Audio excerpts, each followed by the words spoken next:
Ouais, mais tu vois, j'aurais besoin d'une meilleure caméra pour faire mon film. Mon scénario, il demande trop d'effets spéciaux, j'arriverai jamais. De toute façon, j'ai jamais fait de film, je connais personne pour m'aider. Eh bah fais rien alors! Abandonne! Waouh! Réveille-toi là! Tu veux faire un film ou pas? Mais alors fais un film, putain! 5, tout a déjà été fait. Donc te fais pas chier, ne fais rien. Tout a déjà été fait, tout a déjà été dit. Donc arrête de parler, ta gueule. Tous les mots que tu utilises là, ils ont déjà été utilisés. Ferme-la! Mais ferme-la! Non, ne pense pas comme ça. Non.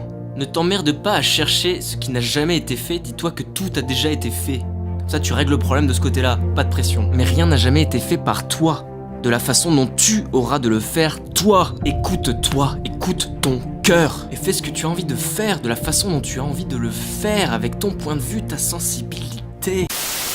Tu connais l'émission Star Chef? Je m'entraîne parce que je vais bientôt passer le casting. Ok. Pour un certain niveau. Il faut surtout apporter dans l'assiette ton univers. D'accord. Ouais. Et c'est quoi ton univers? Ma spécialité... Hop. Un œuf dur. On dit souvent que seuls les Québécois sont capables de faire l'accent québécois. J'ai donc décidé de relever le défi, messieurs, dames. C'est parti! Donc bonjour à tous, je me présente, je m'appelle Super Flame, je suis imitateur français. Mon objectif dans cette vidéo, c'est d'arriver à reproduire le plus fidèlement possible l'accent québécois.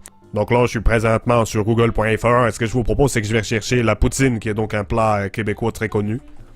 Sur google.fr, voici ce qu'on obtient lorsqu'on tape poutine. On n'a que des articles sur Vladimir Poutine.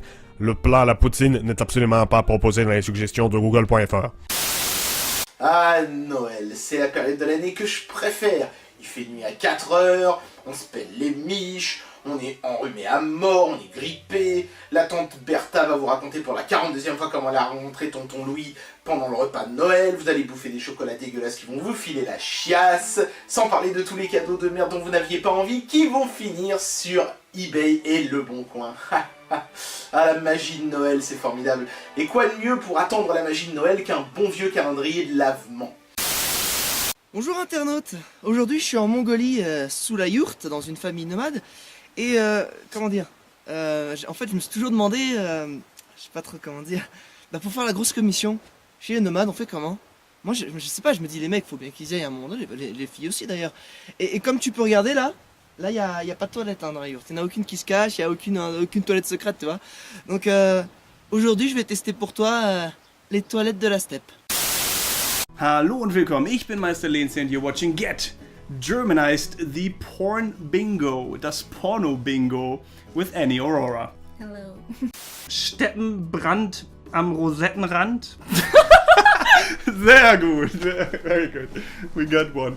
We got a winner. We got a winner. Steppenbrand am Rosettenrand. It's a good one. It means Steppe. What is Steppe in English? I don't know, like a fire at the edge of your asshole.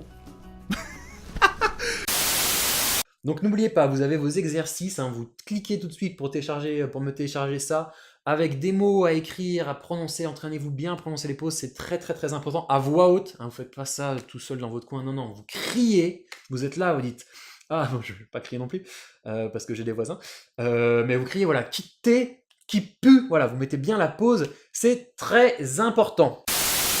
Voici Jake Paul, un youtubeur américain qui a beaucoup fait parler de lui ces derniers mois. À seulement 20 ans, il a amassé plus de 10 millions d'abonnés sur YouTube. Et en termes de revenus publicitaires, sa chaîne génère probablement quelques centaines de milliers de dollars chaque mois. L'analyse de tous ces médias est généralement la même. Jake Paul a réussi trop jeune et comme tous les enfants stars, eh bien le succès lui est monté à la tête. Il est hors de contrôle et il a besoin qu'on le discipline. Mais si je vous disais que ce gars de 20 ans, qui est en train de mettre le feu à son matelas juste pour faire des vues sur YouTube, était en réalité un génie du marketing.